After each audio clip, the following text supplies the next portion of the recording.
Sekarang kita masuk ke latar belakang dan konteks reformasi dan Lutheranisme. Kita mulai dengan latar belakang dan konteks sosial, politik, ekonomi, dan budaya dalam hal ini di Eropa. Kita tentu tahu bahwa kekristenan pun secara menyeluruh punya latar belakang dan konteks yang sangat panjang dan beraneka ragam. Termasuklah Yesus Kristus sebagai kepala gereja. Latar belakangnya panjang. Demikian juga reformasi yang katakanlah secara konsensus dipahami sejak Luther memakukan 95 dalilnya tanggal 31 Oktober 1517 itu. Kita akan melihat pertama latar belakang sosial, politik, ekonomi, dan budaya. Nanti kita akan melihat latar belakang religius, teologis, gerejawi.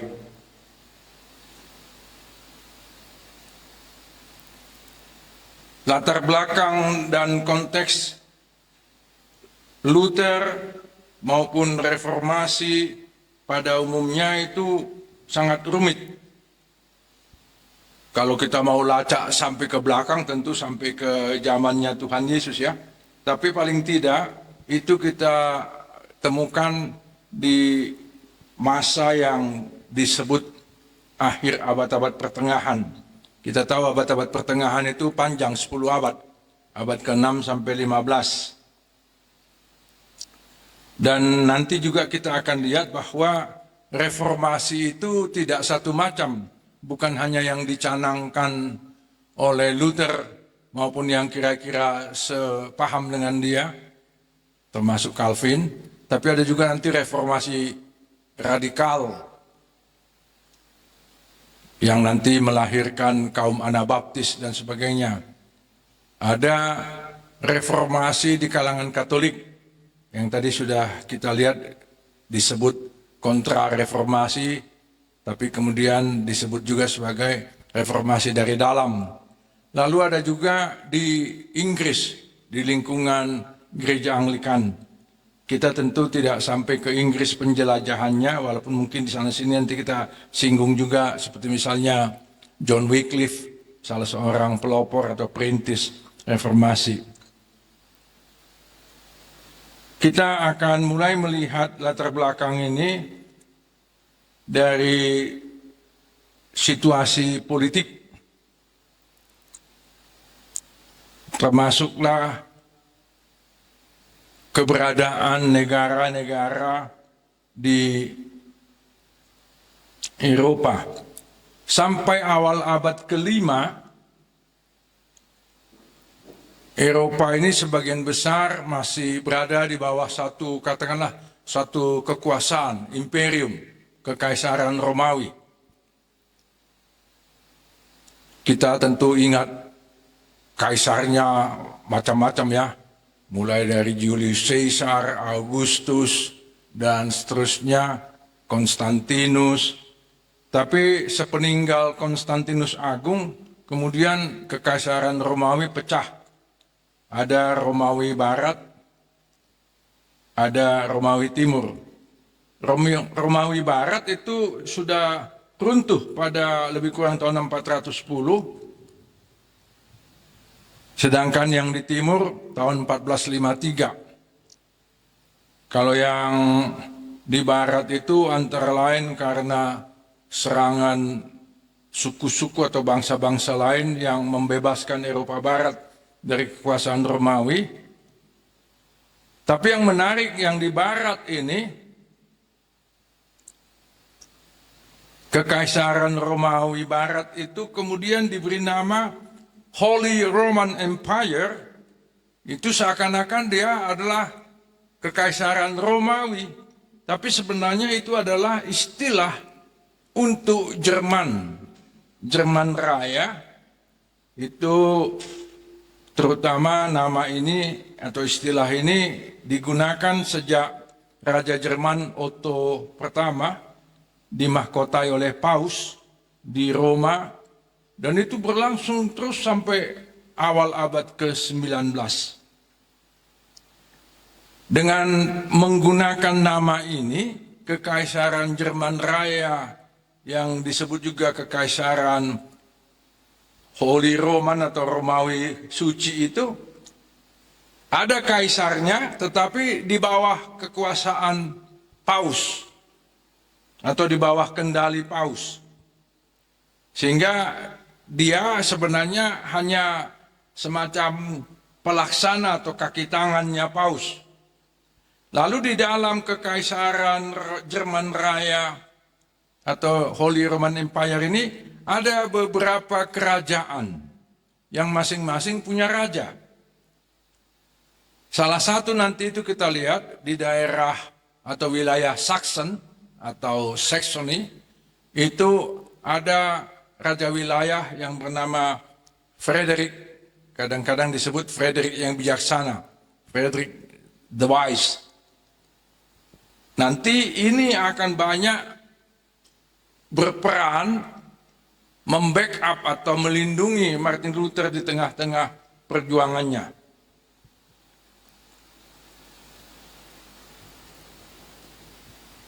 Walaupun kerajaan-kerajaan ini secara teoritis berada di bawah Kekaisaran Jerman Raya, tapi mereka banyak yang sudah tidak suka lagi tunduk di bawah kaisar maupun di bawah paus.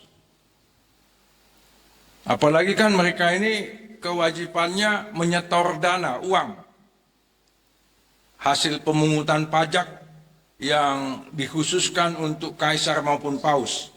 Lalu pada masa menjelang akhir abad-abad pertengahan itu muncul via moderna. Nanti kita akan lihat jalan modern menggantikan via Antioquia, jalan antik, jalan kuno.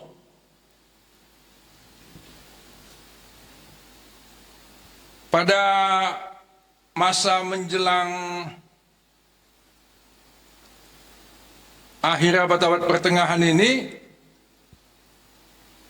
terjadi juga wabah yang hebat di Eropa, itu lebih hebat dari COVID yang kita alami beberapa tahun lalu. Di Eropa itu berlangsung sekitar 4 tahun. Dan itu melanda hampir semua Eropa, dan sering itu disebut Black Death, maut hitam, dan membunuh sekitar 75 sampai 80 juta jiwa. Dan itu berarti sepertiga penduduk Eropa masa itu. Tapi yang menarik, walaupun sudah begitu banyak korban, Eropa tidak sampai kolaps. Itu justru memberi semacam dorongan, membangkitkan semangat perubahan. Dan itu terlihat antara lain pada abad ke-15 yang oleh Heiko Obermann, tadi sudah kita lihat namanya, disebut lahirnya kembali Eropa. Rebirth of Europe. Dan ini sejajar dengan Renaissance. Itu bahasa Prancis yang berarti kelahiran kembali, dan kita mungkin sudah mengenal macam-macam produk dari Renaissance ini dengan semboyannya ad fontes, kembali ke sumber-sumber, di mana dilakukan studi dan penggalian atas macam-macam dokumen atau bahan studi literatur dari zaman Yunani Romawi. Dan pada masa itu juga lah muncul kapitalisme dan sistem perbankan di sejumlah negara di Eropa. Nanti ini kapitalisme ini sedikit banyak juga ada kolaborasinya dengan gereja-gereja yang ada, baik Katolik maupun Protestan. Kita misalnya ingat ketika gereja Katolik melalui Paus Alexander VI menerbitkan satu ensiklik keputusan Paus memberi kuasa kepada Spanyol dan Portugis menguasai seluruh dunia, nanti sampai juga ke Indonesia, itu mereka juga datang bersama armada perdagangan. Sehingga penginjilan atau perluasan gereja kait-mengait dengan perdagangan atau kapitalisme. Dan itu juga berkait dengan penemuan benua-benua baru sehubungan dengan teori atau penemuan Kopernikus yang mengatakan bahwa bumi ini bukan datar, bukan flat earth, tapi bulat.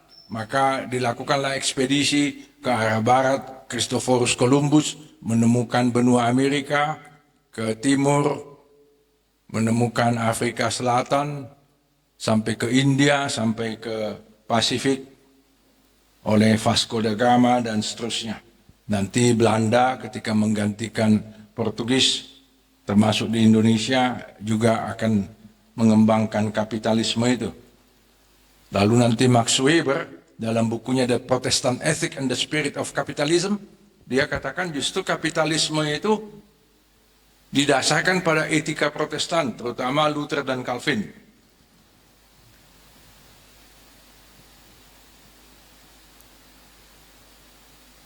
Di catatan kaki 3, saya mencatat bahwa Kekaisaran Jerman Raya, Holy Roman Empire, itu mencakup sejumlah negara di Eropa sekarang. Jerman, Swiss, Italia, Slovenia, Austria, Ceko, Polandia, dan seterusnya.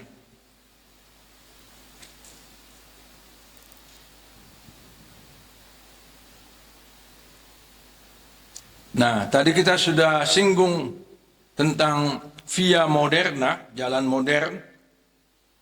Ini jalan yang lebih menekankan penggunaan akal budi dan kebebasan manusia, serta pembedaan akal dari urusan iman. Dalam buku yang tadi saya tunjukkan dari Wittenberg dan seterusnya, Hans Lessing mencatat ada 3 bidang kegiatan atau ketegangan yang dimunculkan oleh via moderna. Polarisasi antara sentralitas dan desentralitas. Ada imperium yang universal, Holy Roman Empire, yang dilegitimasi oleh Gereja Katolik, tapi juga ada kerajaan-kerajaan yang berdaulat dan mandiri. Nanti kita akan lihat beberapa kerajaan mandiri ini mendukung reformasi, termasuk Luther. Lalu polarisasi klergi dan awam.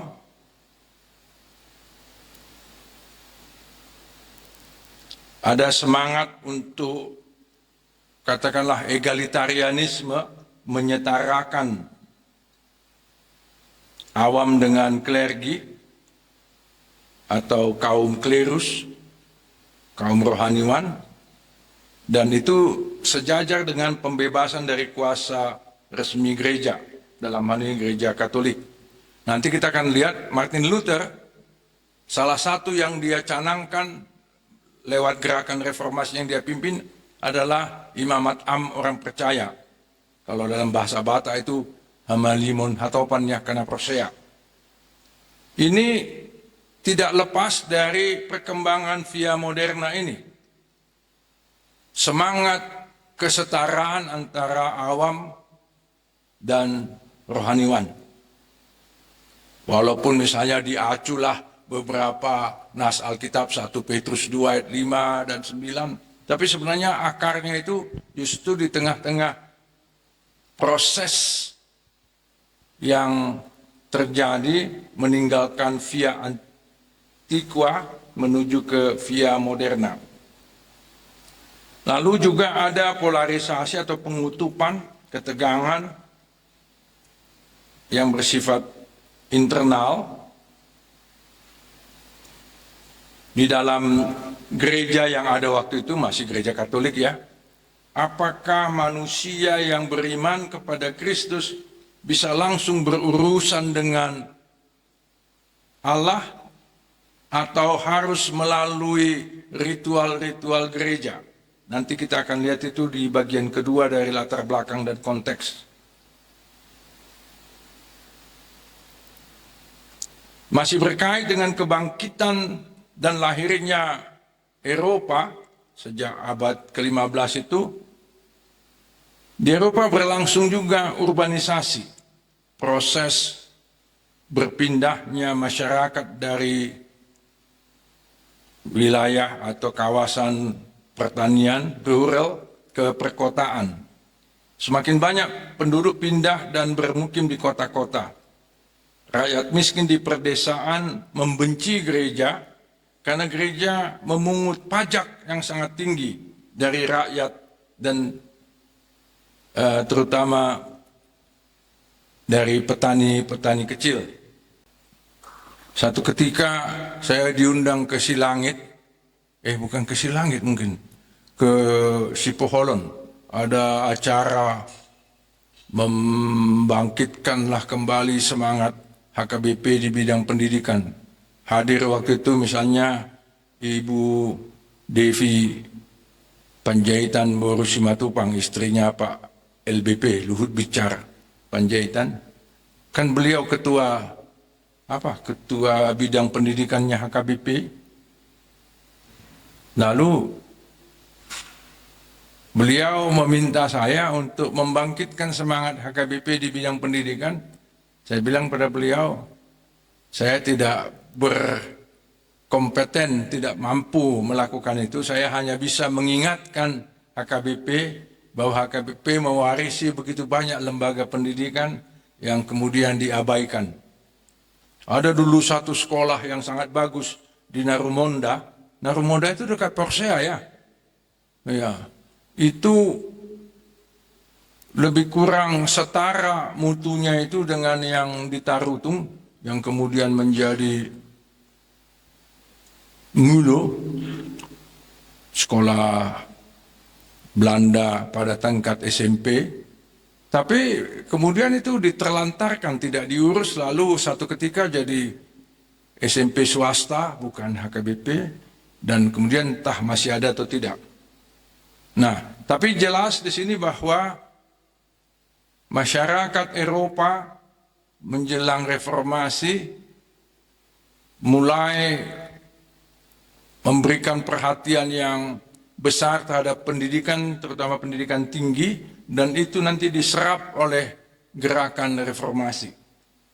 Nah, kita harus akui bahwa Gereja Katolik lewat gerakan yang tadi kita lihat itu reformasi dari dalam, justru meningkatkan peranan dan perhatiannya di bidang pendidikan, terutama lewat tokoh yang tadi kita sudah sebut namanya, pendiri dari Ordo Yesuit itu, Jenderal Ignatius de Loyola. Mereka pakai pangkat-pangkat juga di situ. Maka sampai sekarang di seluruh dunia, sekolah-sekolah Katolik sangat bermutu, termasuk di Indonesia. Dan tentu HKBP tidak sanggup mengimbangi itu kan. Saya kagum melihat sekolah Katolik yang hebat di Duluk Sanggul misalnya.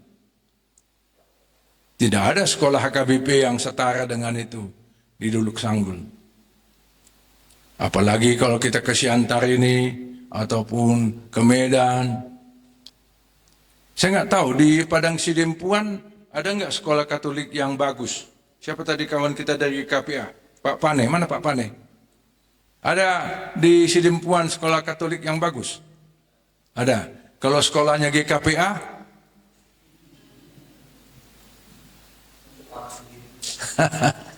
Nah, nanti ini juga jadi pertanyaan ya. Gereja-gereja kita ini memberi perhatian terhadap bidang pendidikan atau tidak? Bagaimana dengan GKLI? Kalau GKPS saya tahu di Raya itu ada sekolahnya yang hebat ya. Di mana lagi? Ya? Itu akreditasi A itu ya, unggulan. GKPS masih lumayan lah ya. GKPI ya melek. Paling tinggal berapa sekolahnya GKPI sekarang. Alasannya pemerintah lewat Inpres, SD Inpres, SMP Inpres lebih banyak memberi perhatian dan dana, tapi nggak bisa itu jadi alasan ya. Gereja Katolik tidak pernah dibiayai pemerintah untuk mendukung pendidikannya, tetap maju ya. Di Jawa, tapi sudah meluas juga sampai ke Lampung dan Batam, Gereja Kristen Indonesia menyelenggarakan pendidikan yang sangat bermutu lewat, mereka sebut itu Badan Pendidikan Kristen, sebentar, saya ingat, BPK Penabur.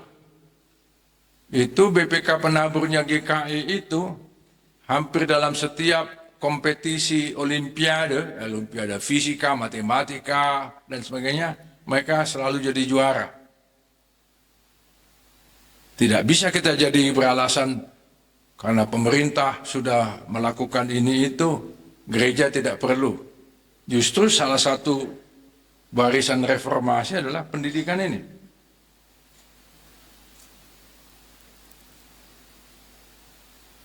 Ya, nanti latar belakang dan konteks di bidang religius spiritual akan kita lanjutkan pada sesi sore, tapi izinkan saya memulai ini sekarang karena nanti sore bahannya cukup panjang ini.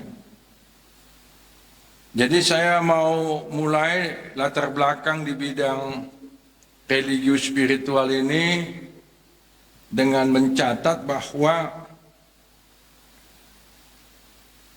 sudah lama sebelum reformasi dicanangkan oleh Luther, ada keresahan dan ketidakpuasan, bahkan kebencian dari banyak kalangan, entah itu namanya rakyat ataupun juga kerajaan-kerajaan, terhadap kekuasaan absolut Gereja Katolik Roma, yaitu yang dipimpin oleh Paus.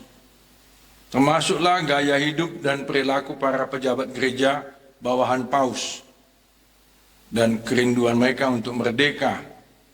Itu sudah muncul paling tidak sejak abad ke-14, berarti 2 abad sebelum reformasi Luther. Antara lain itu di Inggris dan di Bohemia. Bohemia itu Ceko sekarang. Nah, di Inggris antara lain tampil John Wycliffe. Sampai sekarang di Inggris masih ada gereja atau jemaat tertentu yang suka menggunakan Alkitab terjemahan dari John Wycliffe. Nanti kita lihat salah satu perhatian para reformator adalah untuk penerjemahan Alkitab. Luther pada masa dia disembunyikan di kastil atau benteng Wartburg menerjemahkan Alkitab dari bahasa Latin yang digunakan gereja Katolik ke dalam bahasa Jerman, tapi terutama dia langsung menerjemahkannya dari naskah-naskah Ibrani dan Yunani. Nah, John Wycliffe sudah melakukan itu lebih dulu di Inggris. Dan ini tidak lepas dari semangat nasionalisme, kecintaan akan negara atau bangsa sendiri. Kami orang Inggris punya bahasa sendiri. Kenapa kami harus menggunakan Alkitab berbahasa Latin yang masyarakat atau warga gereja sebagian besar tidak paham. Bahkan mungkin rohaniwannya juga tidak semua paham. Nah, nasionalisme yang mendorong John Wycliffe dan kemudian juga nanti Luther dan kawan-kawan itu, ini dampak politisnya sangat panjang dan sangat besar. Justru nasionalisme yang dicanangkan oleh para perintis reformasi dan para reformator ini mendorong negara-negara tempat para perintis reformasi dan para reformator ini untuk membebaskan diri dari yang tadi kita lihat Holy Roman Empire itu.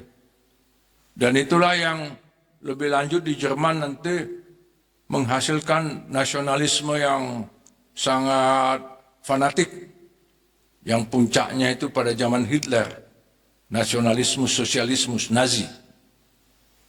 Maka nanti Hitler juga menyebut-nyebut Martin Luther sebagai pemberi ilham untuk Nazi. Nah, ini tentu soal lain lagi ya. Tapi begitulah dampak dari gerakan-gerakan mulai dari pra-reformasi sampai reformasi terhadap perkembangan gereja. Di Inggris, lama gereja Inggris, Church of England, masih tetap tunduk kepada paus, tapi nanti mereka juga membebaskan diri dari gereja Katolik dan mendirikan gereja Anglikan. Di Bohemia, Jan Hus atau Johannes Hus, dia murid Wycliffe, dia pernah studi di Oxford University. Selain dia menerjemahkan Alkitab ke dalam bahasa mereka, juga memelopori gerakan rakyat miskin yang berjuang untuk hidup sesuai dengan Injil. Wycliffe dan Hus diilhami dan memuji gaya hidup miskin Fransiskus dari Assisi. Tokoh ini cukup kita kenal ya. Nanti dia jadi pelopor Ordo Fransiskan. Sebenarnya nama ordonya Ordo Fratrum Minorum, Ordo saudara-saudara hidup miskin.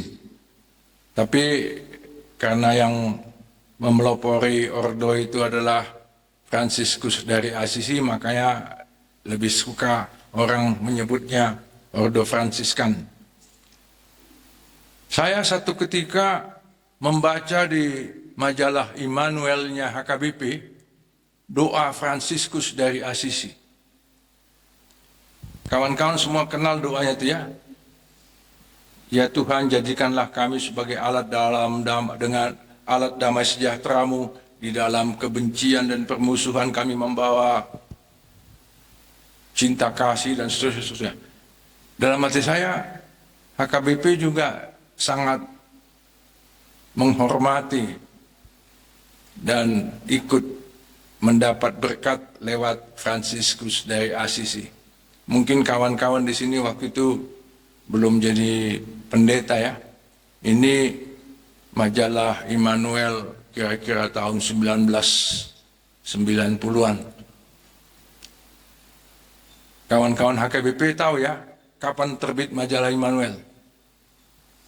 Tahun 1890.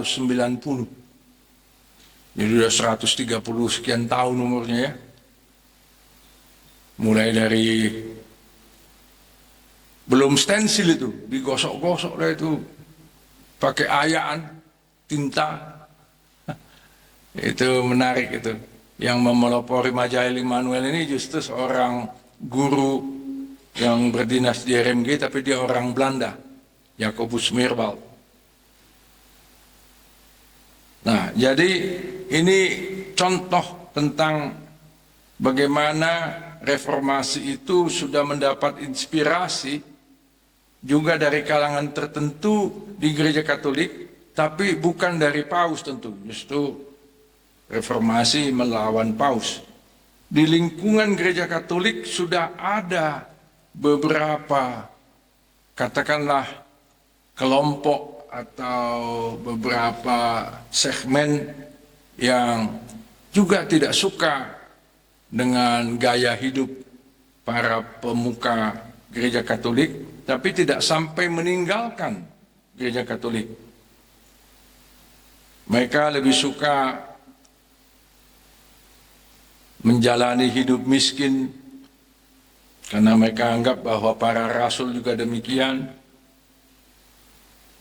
Tapi Johannes Hus atau Jan Hus lebih lanjut bertanya atau mempertanyakan wewenang paus dan para klerus dan menekankan kedaulatan rohani kaum awam seraya menghubungkannya dengan semangat nasionalisme.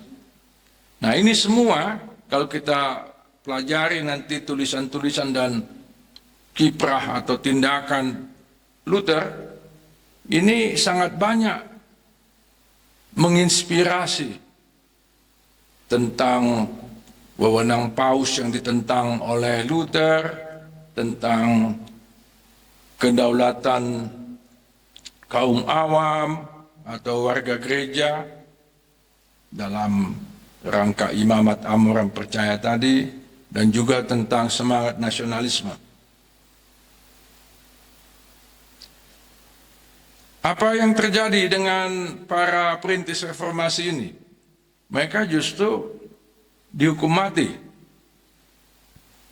Wycliffe dihukum mati, dan tidak cukup dihukum mati, pada satu ketika kuburannya dibongkar, tulang belulangnya dibakar. Hus dihukum mati dengan dibunuh pada waktu masih hidup, dan mungkin tidak sempat juga dikubur. Dan di sini yang melakukan penghukuman terhadap mereka adalah gereja yang berkonspirasi dengan penguasa negara dengan tuduhan menyebarkan ajaran sesat. Walaupun pendukung mereka cukup banyak, termasuk dari kalangan intelektual dan bangsawan. Sesudah dikubur, tulang belulang Wycliffe digali kembali untuk dibakar, abunya dibuang ke sungai, sedangkan Hus dibakar hidup-hidup.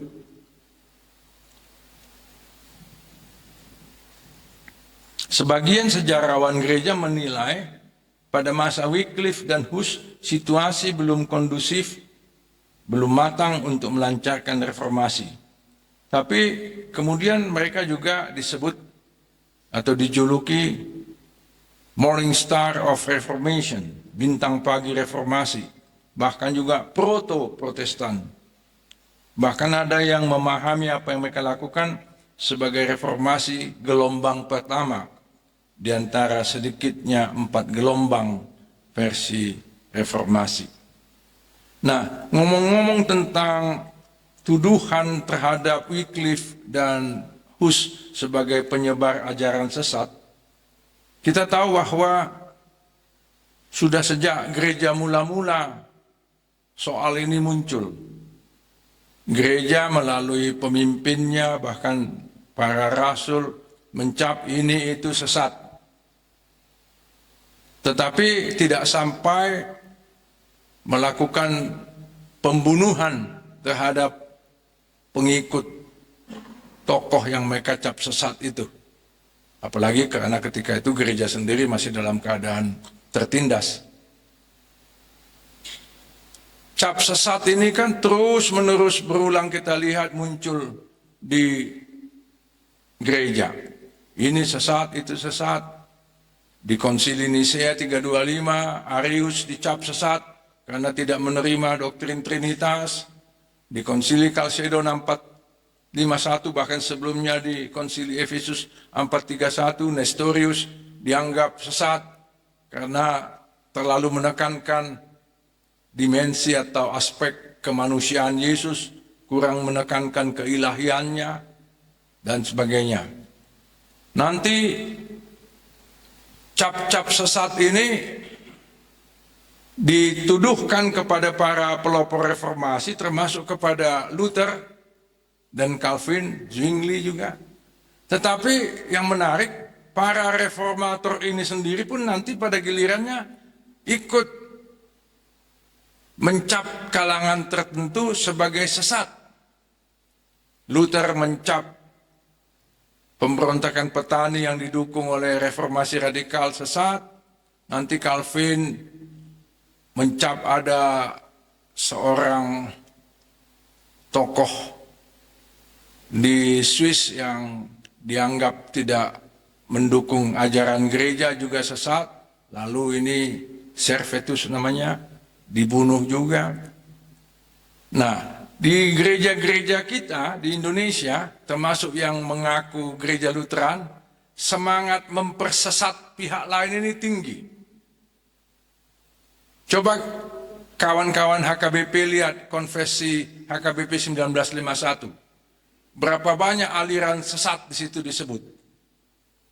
Islam sesat, gereja Katolik sesat, apalagi yang sesat, Teosofi sesat,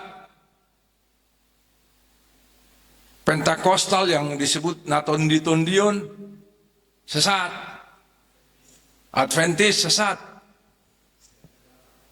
si Raja Batak. Dan tadi sudah saya katakan, konvensi 1951 itu sampai sekarang kan masih digunakan di HKBP. Berarti di HKBP sekarang yang namanya Islam, gereja Katolik, dan sebagainya masih tetap dianggap sesat gitu ya. Biar nanti HKBP yang ngomong.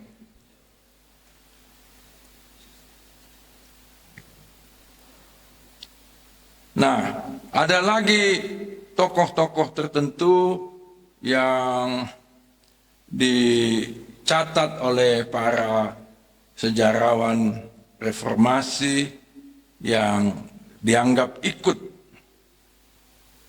mencanangkan pembaruan, antara lain Hieronymus Savonarola,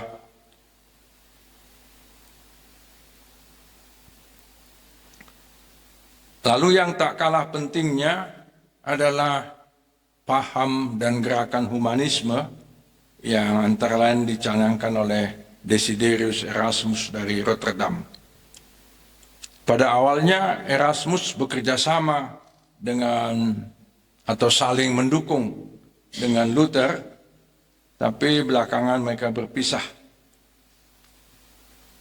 Menarik bahwa Erasmus menerbitkan Novum Testamentum atau Perjanjian Baru dalam bahasa Yunani untuk sekaligus mengoreksi banyak kesalahan dalam Vulgata, terjemahan Alkitab dalam bahasa Latin, dan nanti apa yang dikerjakan Erasmus ini menolong Luther dalam upaya merumuskan gerakan reformasinya itu.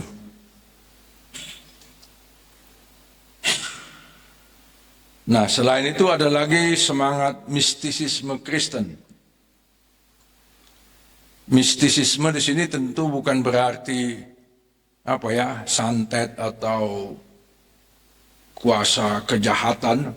Mistisisme itu kan berarti pemahaman dan penghayatan tentang kesatuan atau penyatuan Tuhan dengan manusia. Entah itu melalui doa, melalui meditasi, melalui kontemplasi dan sebagainya.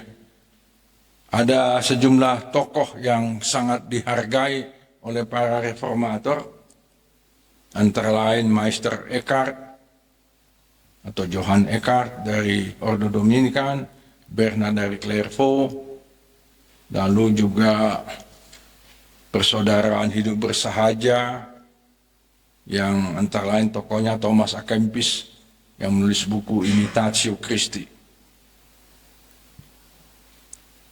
Di kalangan Gereja Katolik Roma juga ada kritik terhadap Gereja Katolik walaupun tidak sampai pada meninggalkan Gereja Katolik. Antara lain kritik dari William Ockham tentang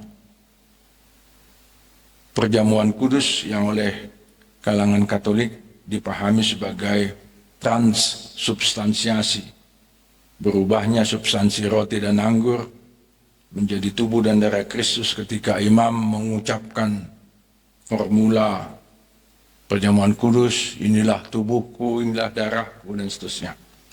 Nah, tentang mistisisme ini kita menyebut beberapa nama di sini dari Jerman ataupun dari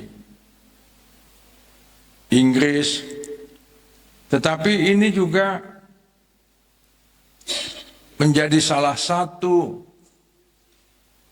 katakanlah, warisan yang diteruskan oleh para reformator kepada gereja-gereja yang menyebut diri gereja reformasi atau gereja Protestan.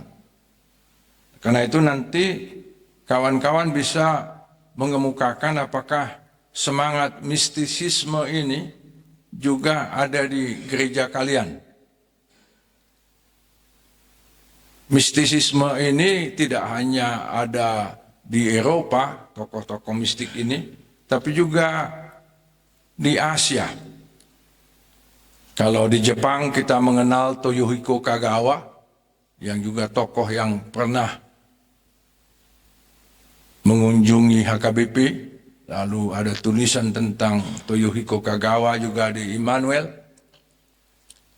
Lalu ada semangat mistisisme juga di beberapa gereja lain di Indonesia, selain di gereja Katolik, terutama di gereja-gereja Jawa yang memang sudah lama punya tradisi bertapa atau bersemedi dalam rangka penyatuan dengan Tuhan. Manunggaling kawulo Gusti, menyatunya aku dengan Tuhan. Nah ini nanti coba kita lihat di gereja-gereja kita ada nggak semangat mistisisme ini kita pelihara. Saya masih teringat pada kawan saya Pendeta Bonar Hasudungan Lumban Tobing yang meninggal beberapa waktu yang lalu akibat kecelakaan kereta api di tebing tinggi ya. Dia salah satu yang coba menghidupkan kembali semangat mistisisme ini di HKBP lewat macam-macam kegiatan peribadahan, ibadah hening dan sebagainya. Saya nggak tahu apakah itu masih terus dipelihara oleh HKBP atau tidak. Nanti kawan-kawan HKBP lah yang bisa menjelaskan itu.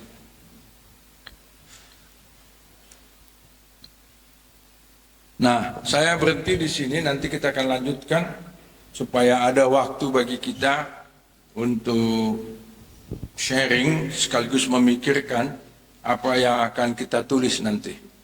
Kita lihat mulai dari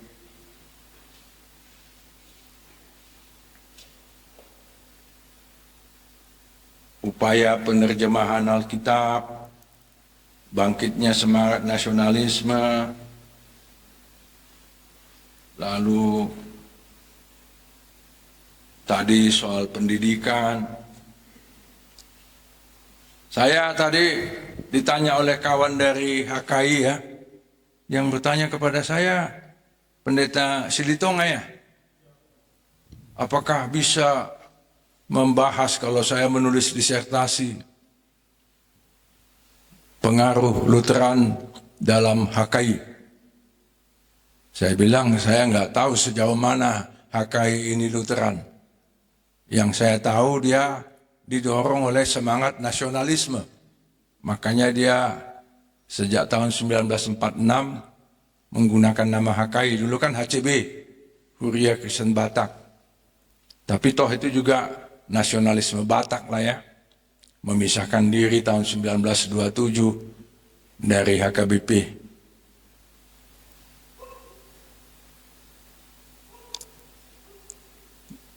Mungkin yang lebih tepat dikaji kalau mau bicara tentang HKI, apakah semangat nasionalisme di HKI itu ada hubungannya dengan nasionalisme yang dicanangkan atau dipelopori atau dibangkitkan oleh Luther. Saya nggak tahu apakah ada acuan di dalam entah itu tulisan ataupun khotbah-khotbah yang melopori HKI, apakah itu Sultan Malu Panggabean dan sebagainya, yang mengacu kepada Luther. Nanti silakan Anda periksa, tapi saya tidak bisa menyebut lebih banyak dari itu. Saya tertarik dalam beberapa waktu belakangan ini mengikuti berbagai perkembangan di kalangan kawan-kawan Simalungun, antara lain yang mengatakan kami ini bukan orang Batak. Itu juga kita lihat di kalangan kawan-kawan Karo, kami bukan orang Batak. Padahal nama gerejanya Gereja Batak Karo Protestan ya. Kalau GKPS kan nggak ada Bataknya situ kan. Nah, apakah semacam nasionalisme lokal ini sangat kuat di lingkungan GKPS, dan apakah itu juga mengacu kepada semangatnya Martin Luther?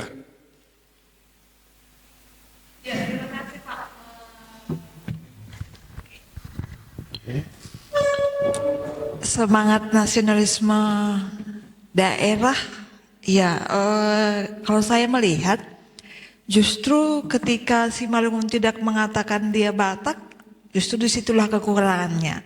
Di situ apa? Kekurangannya. Kenapa? Karena satu hal kekurangan yang Simalungun yang paling terlihat adalah ketika ada kesalahan, ketika ada yang kurang, kita tidak ada jumpa saling, kalau kami bilang tidak ada saling menerangkan. Disitulah selalu menjadi kekurangannya, sehingga yang salah itu selalu saling menutupi. Kalau istilah Simalungun ada yang menyebutkan ulang iboto halak rigat nihio. Itu ada istilah Simalungun, membuat memang tidak ada selalu pembaharuan, tidak ada selalu perubahan untuk lebih baik. Oleh karena itu, sebagian pendeta-pendeta GKPS justru mengatakan, marilah belajar sama HKBP. Apa yang kami lihat dari HKBP adalah, apa sih istilahnya itu, saling walaupun memakukan paku ke dinding, biar didengar orang, tetapi supaya kita tahu mana yang salah dan mana yang benar. Jadi semangat nasionalisme yang kami rasakan adalah Simalungun itu tidak terbuka untuk hal-hal seperti itu. Di lain pihak juga kalau masalah pendidikan seperti yang Bapak bilang tadi, di Raya itu hanya itu sekarang yang bisa diandalkan Pak. Kalau SD sudah hampir-hampir menurun, dan sekarang juga sedang program sosialisasi. Dan di sana juga pendeta yang ditempatkan juga mudah-mudahan berkompeten untuk meningkatkan pendidikan. Kalau tidak, SD GKPS sudah banyak yang tutup juga. Artinya, dan saya juga berpikiran apakah saya sering melihat gereja, apakah itu bagian dari Lutheran, apakah gereja, pendidikan dan kesehatan itu sepaket penginjilan dari dulu, ataukah hanya pendidikannya saja? Mungkin itu yang bisa saya sampaikan. Terima kasih Pak. Baik. Saya mengingat ada tulisan, silakan Ibu. Bapak Eforus mungkin beliau ya juga sempat Jaulung Wismat Saragi adalah Luther Simalungun. Pernah dengar atau baca tulisan tentang itu? Artinya Bapak atau Opung Jaulung Wismat Saragi itu dipadankan atau disandingkan atau disetarakan dengan Martin Luther.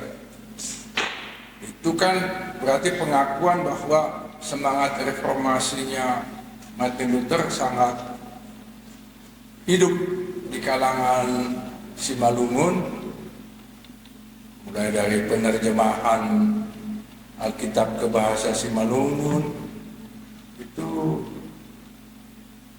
apa nama komisi atau kongsi dulu untuk urusan penerjemahan Alkitab, bukan komite Naramarpoda ya, lain. Oke lah, banyak. Nah itu menurut Anda semangat reformasinya Martin Luther itu, nanti kita akan dalami lebih lanjut ya. Tapi apakah itu pernah digalakkan atau dihidup-hidupkan kembali di GKPS? Ya itu kan saya kan harus semangat bergerak dan sekarang bapak dari Simalungun itu kan tarutan dua pada Simalungun.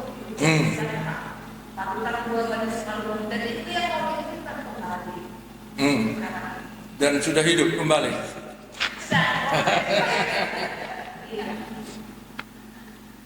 Ya. Mungkin kawan-kawan dari HKI ada yang mau mengomentari atau merespon sejauh mana di dalam HKI ada juga warisan reformasi, bahkan mulai dari para pelopor reformasi yang tadi kita sudah sebut namanya itu.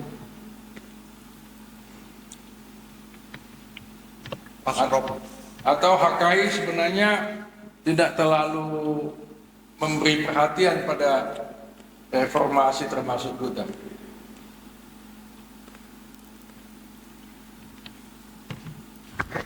Ya, terima kasih Prof. Saya pikir eh, seperti yang sudah Prof jelaskan tentang cikal bakalnya HCB yang berubah menjadi HKI, pengaruh HKI mungkin lebih ke aras politik nasionalisme pada waktu itu, belum kepada kesadaran doktrinal tentang menjadi gereja yang Luteranisme, karena dia berdiri memang sama seperti Luther ketika dia merumuskan reformasinya itu punya Sid and Leben. Ada memang poin-poin yang mendukung sehingga reformasinya bisa meledak dan booming. Ya mungkin HKI juga terpengaruh konteksnya pada masa itu. Ya persoalan pendidikan, kurasa kita sama-sama paham bahwa pada zaman pra-kemerdekaan, pendidikan salah satu tugas gereja. Karena itu dalam hemat saya, hampir setiap gereja-gereja di Sumatera Utara pasti memiliki sekolah. Karena peningkatan iman dipahami juga dengan peningkatan pendidikan.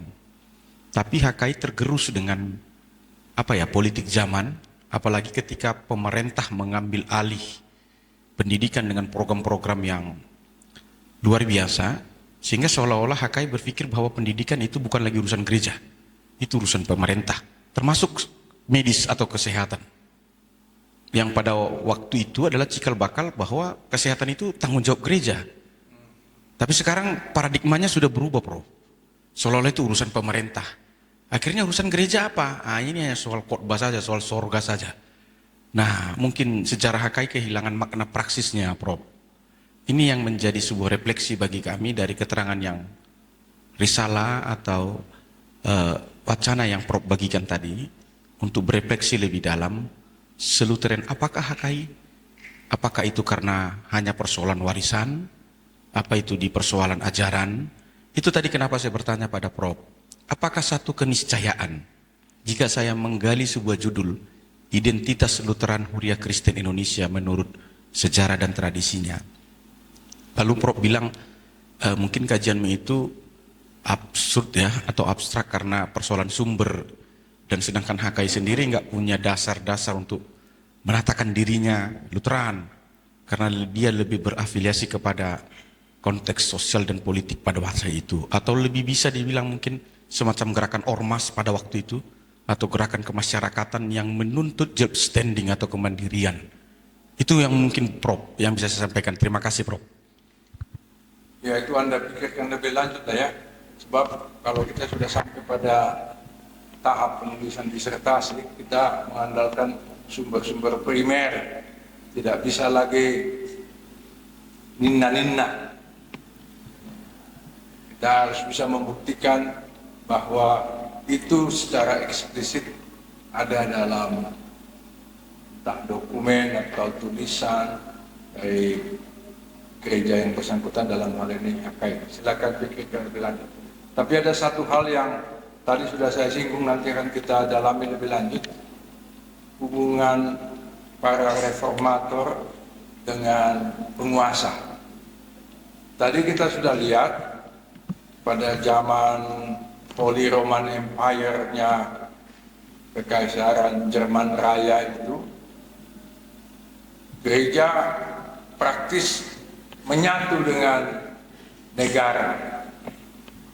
Bahkan negara dalam banyak hal dikendalikan oleh gereja, dalam hal ini paus. Negara harus tunduk pada gereja. Dalam perkembangan selanjutnya tadi kita sudah lihat bahwa pemerintah-pemerintah lokal selain melawan kepada gereja, tapi juga melawan kepada kaisar. Nanti Luther banyak didukung oleh seorang raja wilayah Saxon atau Saxony, Frederick the Wise atau Frederick yang bijaksana. Nanti juga beberapa reformator lain juga didukung oleh penguasa setempat yang menyetujui reformasi. Nah, kita di Indonesia ini, terutama gereja-gereja yang menyebut diri Lutheran ini, bagaimana kita memahami atau menjalankan hubungan dengan pemerintah. Apakah sekadar ikut-ikut patuh kepada instruksi atau apa saja yang dikatakan pemerintah, atau hubungannya lebih setara, sama kedudukannya ya, bahkan juga hubungan yang bersifat kritis, tidak hanya mematuhi tapi juga berani menyampaikan kritik terhadap penguasa. Kalau di HKBP kita tahulah ya, riwayatnya sejak zaman Raina Semision sampai ke beberapa tahun terakhir ini. Ada banyak contoh tentang sikap kritis yang dikembangkan oleh HKBP terhadap penguasa, mulai dari zaman Belanda, Jepang, Republik. Tapi ada banyak juga contoh di HKBP betapa HKBP sangat ditundukkan oleh penguasa atau sangat tunduk kepada penguasa. Antara lain karena banyak warga HKBP yang duduk di posisi pemerintahan. Nah, nanti kita akan lihat betapa hubungan ini di kalangan para reformator termasuk Luther seringkali sangat sangat dinamis, bahkan fluktuatif. Kadang-kadang hubungannya mesra, kadang-kadang hubungannya sangat tidak bersahabat. Apalagi kalau kita beralih ke rekan atau pelanjut dari reformasi Luther, dalam hal ini Johannes Calvin. Dalam buku yang tadi itu, ajaran dua kerajaan Luther itu, kerajaan surga, kerajaan dunia, ada contoh tentang gereja-gereja di Indonesia menerapkan teori atau ajaran tentang dua kerajaan ini. Bagaimana itu kita lihat di gereja kita masing-masing. Apakah kita ikut para reformator termasuk Luther, atau kita mengembangkan pemahaman sendiri? Nah, itu nanti bisa jadi salah satu bidang perhatian dari saudara-saudara ketika mengerjakan tugas untuk minggu pertama ini. Soal hubungan gereja dengan pemerintah ini kan kita tahu sangat rumit ya. HKBP pada masa perpecahan 92-98 itu kan memperlihatkan kompleksitas hubungan. Ada yang memihak penguasa, ada yang memihak yang bukan penguasa. Oke, nanti itu bisa kita lihat lebih lanjut. Baik, saudara-saudara sekalian, kita lanjutkan ya. Jadi ada satu poin yang masih harus kita selesaikan menyangkut butir yang sebelumnya itu, latar belakang. Tadi hal terakhir yang saya sampaikan dalam bentuk pertanyaan ataupun bentuk menggali ingatan kita, bagaimana hubungan gereja dengan negara, tentang gereja Katolik Roma dengan negara. Kita sudah lihat di sana-sini tadi, nanti juga kita sudah singgung, akan kita lihat lebih lanjut hubungan dari Luther dan kawan-kawan dengan negara yang dalam hal ini tidak satu macam ya. Ada kekaisaran Jerman Raya atau Holy Roman Empire, ada juga raja-raja wilayah. Nah, satu hal yang penting dicatat sehubungan dengan hubungan gereja dan negara ini adalah adanya inkuisisi, lembaga yang dibentuk oleh Gereja Katolik untuk menindak, seringkali menangkap bahkan membunuh pihak-pihak yang dituduh sebagai pengajaran sesat atau pengajar sesat, bidat. Pokoknya semua musuh gereja, termasuklah pejabat gereja yang membangkang. Dan yang menarik juga, pada waktu itu penganut agama Yahudi juga dicap oleh Gereja Katolik sebagai penyesat atau penentang gereja. Dan nanti akan kita lihat bahwa Luther juga anti-Yahudi. Dan ini nanti berpanjang-panjang ini sesudah berbagai negara menganut Protestantisme, misalnya Jerman, sikap anti-Semitisme khususnya Yahudi ini dipertahankan. Dan ini nanti tentu ada dampaknya sedikit banyak atau langsung atau tidak langsung terhadap pembantaian orang-orang berdarah Yahudi pada masa Nazi Hitler. Nah, dalam rangka menindak para pembangkang ini, gereja, dalam hal ini Gereja Katolik Roma, sering juga meminjam tangan penguasa. Nah, nanti kita akan lihat bahwa para reformator juga sering melakukan itu, meminjam atau meminta penguasa untuk menindak pihak-pihak dianggap melawan gereja. Gereja Katolik banyak disibukkan oleh urusan inkuisisi ini, dan ketika Martin Luther mencanangkan reformasi nanti, dia juga masuk dalam radar pengamatan inkuisisi ini. Dan itu malah juga dibicarakan dalam konsili-konsili mereka. Sementara itu, sebelum Martin Luther mencanangkan reformasi, Gereja Katolik juga sudah melakukan konsili yang kesekian kali. Dalam hal ini konsili Lateran kelima. Nah, semua ini nanti berdampak pada